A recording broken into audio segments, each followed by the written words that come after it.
¿Qué tal? ¿Cómo están amigos y amigas de esta comunidad? Como siempre un gusto, como siempre un placer, como siempre gracias. Gracias por ser parte de la misma, gracias por ayudarla a crecer, gracias por forjarla, gracias por sus comentarios, por sus críticas, por sus aportaciones.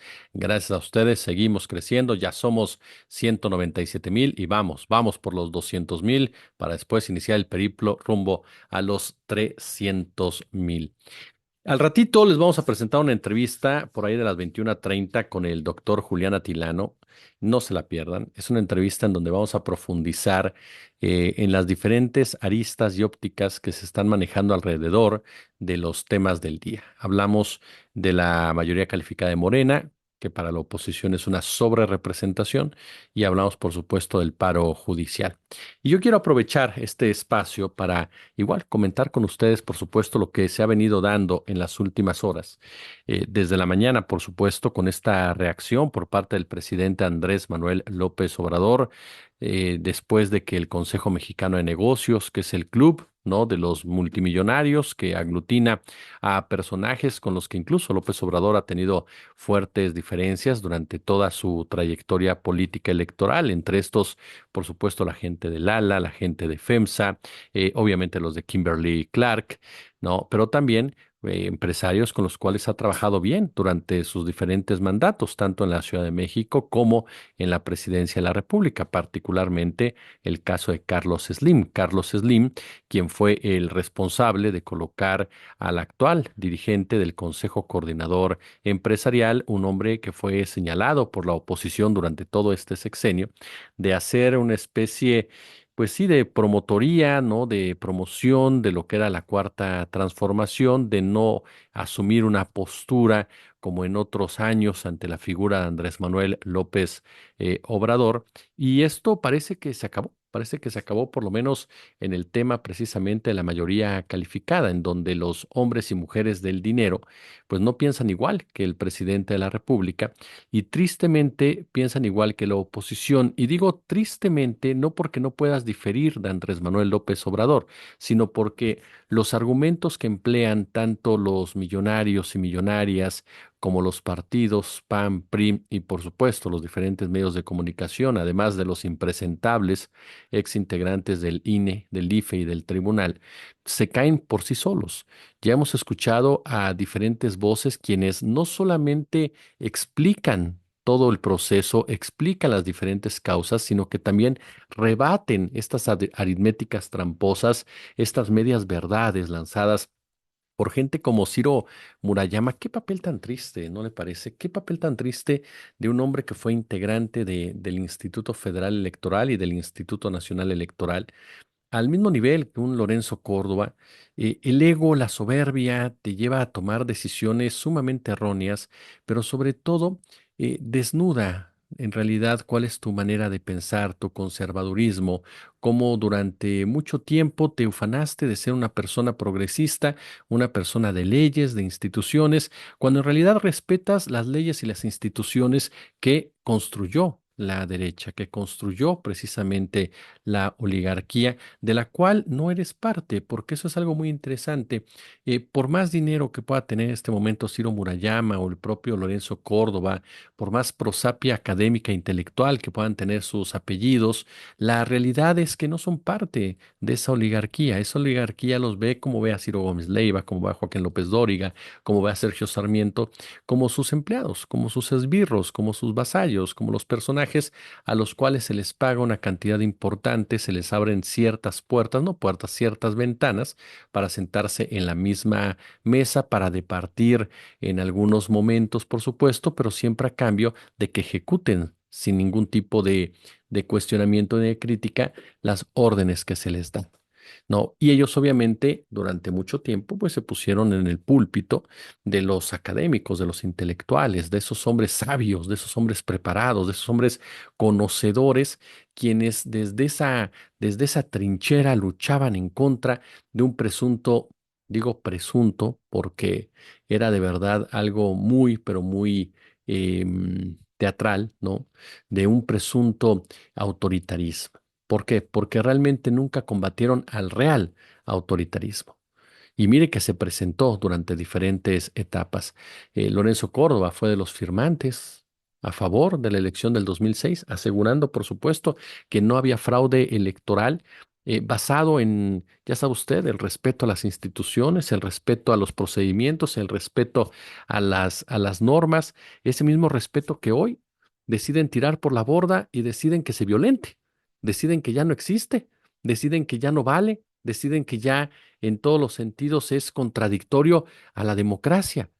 Estoy de acuerdo o podríamos discutirlo, no estar de acuerdo, podríamos discutirlo si este procedimiento, si esas reglas, si esas normas las hubiera aplicado. Más bien dicho, hubieran nacido con Morena, hubieran nacido con el gobierno de López Obrador en el 2018, pero nacieron antes y nacieron con el beneplácito de todos estos grupos. Entonces, no están defendiendo el voto ciudadano, no están defendiendo a la democracia, están haciendo el papel de paleros. Y es a eso a lo que me refiero con el título de la miniatura, los paleros de los hombres del dinero. Hace bien el presidente de la República al exigir que Carlos Slim, que Germán Larrea, que Salinas Pliego, que María Aramburu Zabala, que la familia Bayeres, pues digan abiertamente si ellos están a favor de que se violente la Constitución. Y yo le puedo adelantar al presidente que sí. ¿Por qué? Porque se han valido de la constante violación a la Constitución para engordarse los bolsillos. Esa es la realidad. Para explotar al trabajador, para afectar la vida cotidiana del mexicano y mexicana de a pie. ¿O no es Carlos Slim el empresario que niega y no acepta la jornada de las 40 horas? Por ejemplo, ¿no es Germán Larrea el que explota a mineros y a otras comunidades originarias y que tiene todo el dinero del mundo para pagar la contaminación del río Sonora, pero simplemente no lo quiere hacer? ¿No es Salinas Pliego un evasor sistemático de impuestos y un personaje que sistemáticamente violenta las leyes en su propio beneficio y presiona a través de su cadena de televisión a todo aquel que no esté de acuerdo con él? ¿No es la familia Bayeres heredera precisamente de uno de los grandes oligarcas de este país? Creador, por supuesto, su padre y posteriormente él un gran administrador de un lugar como el ITAM, por ejemplo, de donde han surgido muchos de los cuadros, ¿no? Que ferozmente han defendido el neoliberalismo. No es, por supuesto, parte todos ellos de esa oligarquía que se han visto beneficiados a través de los años. Entonces, difícilmente podemos pensar que este grupo de empresarios, a donde incluyo al propio Emilio Azcárraga y otros más, estarán a favor del plan C, porque el plan C es eminentemente con beneficios para un sector de la población mayoritaria. Ese sector de la población mayoritaria que a ellos no les importa o solamente los ven como pues parte de un sector consumista que mientras siga consumiendo vale la pena voltearlo a ver, pero mientras ya no lo haga, pues hay que desecharlo completamente. Hay que mantenerlo pobre, por supuesto, para que siga la mano de obra barata, hay que seguir erosionando la educación pública, hay que seguir erosionando la seguridad, hay que seguir erosionando la seguridad social. Tan solo, ¿quiénes se han visto beneficiados de la falta de presupuesto al sector salud durante tantas décadas? ¿Quiénes se vieron beneficiados de la privatización del sector salud?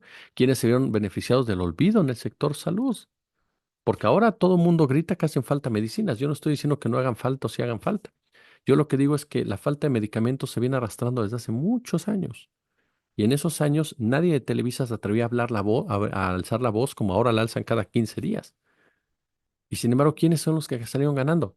Los Vázquez Raña, poniendo sus hospitales, por ejemplo, el propio Slim con una red hospitalaria, los que pusieron los negocios de las tarjetitas BRIM, por ejemplo, y muchos otros más, que aprovechan precisamente esas carencias en el sector salud público para hacer negocio.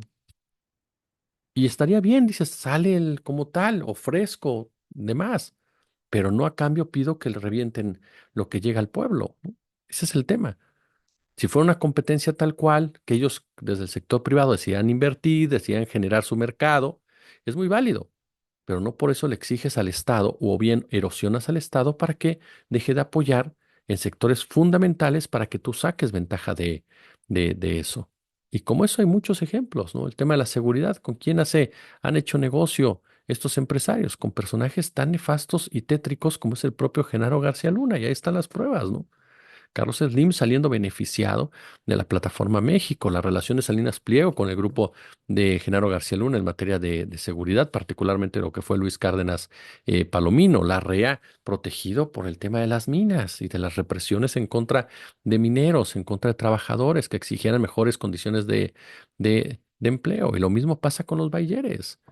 Porque no olvidemos que los bayeres no son solamente simplemente palacios, son dueños también de las minas de plata y cómo tienen a los trabajadores en torno a las comunidades aledañas. Entonces, este grupo de personas jamás buscarán que el plan C sea una realidad y tratarán de boicotearlo de todas las formas posibles. Veremos qué tanto la doctora Claudia Sheinbaum puede meterlos al aro o puede sentarse como lo hizo López Obrador a negociar de una forma que haya ganancias para todo, porque además, perdón, pero son verdaderamente voraces. Ganaron todos en este sexenio, duplicaron sus fortunas. ¿Qué más quieren? O sea, ¿qué más quieren? Quieren absolutamente todo para ellos. El rostro pleno del empresario neoliberal, el que quiere todo, absolutamente todo. Salinas Pliego respondió al presidente, le dijo, ¿nos escuchan los empresarios? Por favor, seriedad. ¿Qué quieres que te escuchen, Salinas Pliego? ¿Que se acaben las prestaciones? ¿Que se cierren las clínicas públicas? ¿Que se cierre la educación pública? ¿Que se te otorguen todos los negocios habidos y por haber? ¿Eso es lo que quieres? Salinas Pliego se la pasa diciendo, no nos escuchan, pero ¿sabe por qué dice eso? Cuando lo afectan. Y no es que no los escuchen, es ponerles límites, porque ellos son como cualquier ciudadano, tienen que respetar la ley y tienen que tener límites. Así de sencillo. Por mucho dinero que tengan y que por esa razón sientan que están por encima de los demás. Y ahí están sus paleros. Esos paleros que ahora comienzan, por supuesto, a crear, ¿no? Todo el escenario para un clima de inestabilidad de un final de sexenio. Este final de sexenio no iba a haber crisis. Ujú. Esa es la verdad financiera. ¿Por qué? Porque se manejaron muy bien las finanzas a pesar de enfrentar una pandemia, a pesar de enfrentar dos guerras, a pesar de enfrentar la caída en muchos sentidos del primer socio comercial que son los Estados Unidos de Norteamérica. No va a haber una crisis política porque Claudia Sheinbaum y López Obrador van de la mano y aun y cuando intentaron ilusamente enfrentar a Sheinbaum con López Obrador de una manera infantil, no se va a dar un rompimiento de esa naturaleza, ni se va a dar una situación complicada en ese sentido. Entonces, ¿qué hacemos? Generamos otro entorno. Y ahí están los discursos, mire, basta verlos, ¿no? Por ejemplo, Joaquín López Dóriga asegurando, el presidente no veía venir este movimiento de los trabajadores del Poder Judicial, lo agarró prácticamente de sorpresa y al final de su sexenio. Ciro Gómez Leiva asegurando, estamos igual, viviendo lo mismo que en el 2006. Perdón, pero qué par de paleros. A ver, le respondemos primero al teachercito. ¿Usted realmente cree, Joaquín López Dóriga, que no lo vio el presidente? Cuando ya se habían advertido desde hace meses los integrantes del Poder Judicial que se iban a ir a huelga, que se iban a ir a paro. Se sabía perfectamente en Palacio Nacional y se sabían las consecuencias de impulsar la reforma judicial. Y una de ellas era enfrentarse al sindicato al interior del Poder Judicial, que responda a los intereses de Norma Piña. Por supuesto que se sabía. Y se sabía perfectamente que viene este paro. Y se sabe perfectamente que es ilegal el mismo. Y sin embargo se les está respetando esa libertad que tienen como cualquier ciudadano y que yo no condeno, ¿eh? Pero ¿cuál es el problema? Es un paro que no cuenta con el apoyo ciudadano. Y para que un paro pueda tener un impacto nacional y simbre un sistema, necesita el apoyo ciudadano. Y tienen el repudio ciudadano. ¿Sabe quiénes son sus apoyos? Guadalupe Acosta Naranjo, Javier Lozano, que hoy fueron a tocar la batucada con los trabajadores del Poder Judicial. Con personajes de ese nivel, ¿qué tipo de respaldo ciudadano puedes esperar? Pues solamente al chisguete rosa o marea rosa, como se le conoce. Nada más. Que son ruidosos y que van a hacer ruido en medios de comunicación, sí, sin duda. Y que nos van a decir, está todo colapsado y están tan... Acuérdense que van a empezar a salir casos judiciales que debido al paro no se lograron y las injusticias y personas sufriendo. Va a ver usted la cantidad de historias que va a sacar TV Azteca y Televisa en torno precisamente a este tema y lo que no se va a soltar por redes sociales. ¿Por qué? Porque la idea es crear este escenario de que el paro judicial es muy poderoso y que va a afectar al gobierno de López Obrador y va a simbrar al gobierno de López Obrador y va a influir para que no se lleve a cabo la reforma al poder judicial. Como siempre, inflando al muerto inflando el globo, que es lo único que saben hacer medianamente bien. El caso de Gómez Leiva, perdón, señor Gómez Leiva también, o sea, palero. En 2006 veníamos, ojo, esto que usted hace el comparativo fue después, por supuesto, de las elecciones, estamos de acuerdo. Bueno, pero en 2006 era un fraude, señor Gómez Leiva, que dividió una población, que dañó una población que vio que mediante las urnas no querían dejarle llegar al presidente que habían elegido. Aquí no hay ningún tipo de fraude. Aquí no hay una polarización de la sociedad. Aquí no hay un 50% de la sociedad exigiendo el respeto a un resultado electoral. No hay un 50% de la sociedad exigiendo que no haya reforma judicial, que se respete el paro judicial. No hay ninguna alteración política porque el PAN y el PRI ni siquiera llegan para alterar políticamente el número de escaños o curules. Lo que hay es una crisis fabricada por paleros como ustedes dos. Esa es la realidad de las cosas. Pero vea cómo son inteligentes los estrategas hasta cierto punto. Poder judicial. Bueno, a ver, hombres de dinero. Comienzan los paleros con poder judicial. Después viene, por supuesto, el tema de Sinaloa, ¿no? El tema de Sinaloa, donde el PAN ya denunció ante la fiscalía a Sara Bruna, exfiscal, y a Rubén Rocha. ¿Para qué? Para volver a reactivar el famoso hashtag de narcopresidente. Ujú. Y volver a generar esta idea de un gobierno autoritario, un gobierno criminal, ¿no? Punto y aparte. Dos, se presentan ante el INE para exigirle al INE una nueva interpretación de la ley electoral, porque esta que hay trae muchos problemas. Si ellos fueron los que la aprobaron e impidieron que se cambiara, entonces dicen, hay una nueva interpretación, o sea, quieren que les hagan su trabajo. Así de indignante es Marco Cortés, este otro palero, porque lo mandan los hombres del dinero a decir, a ver, Marquito, ve a hacer el ridículo al INE y di que hay otra interpretación, mano, para justificar nuestra postura. Y ahí va Marquito Cortés a hacer el ridículo, porque ya ni siquiera es una argumentación jurídica, ya es, ay, háganlo diferente, ¿no? Para que nos convenga. Ya le respondió la presidenta Sheinbaum que explicó por qué está sobrerepresentado el PAN, pero no lo explicó con argumentos, Marco Cortés, lo explicó, ya sabe usted, con ese discurso belicoso, con ese discurso berrinchudo, con ese discurso que busca justificar sus propias carencias, con ese discurso que cae en lo patriotero, nada más, ¿no? Diciendo, yo estoy pensando y usted ya ponga, casi casi pongas a trabajar. No, Marco Cortés, te equivocaste. A Sheinbaum no le manda ningún hombre. A Xóchitl sí, tú le hablabas muy feo, pero a Sheinbaum no le tienes ninguna autoridad para ello, que realmente ya no tienes ni autoridad en el Partido Acción Nacional más que para ir a hacerla de palero. Y entonces sí, tratar de pedirle al INE que te haga tu trabajo. Pero ahí va, se va a dar cuenta, se va cerrando en definitiva, porque aparte hay un detalle aquí que me encanta en toda esta discusión, porque dicen estos hombres, Marco Cortés, los hombres del dinero y los conductores, eh, que no se está respetando el voto popular, que no se está respetando el voto ciudadano. Bueno, que no sean mentirosos, aparte de paleros. El voto ciudadano de una elección se mide ¿en qué? Distritos. ¿Quién ganó la mayoría de los distritos? ¿Cuántos distritos ganaron el PAN y el PRI? 44 de 300. 44 de 300.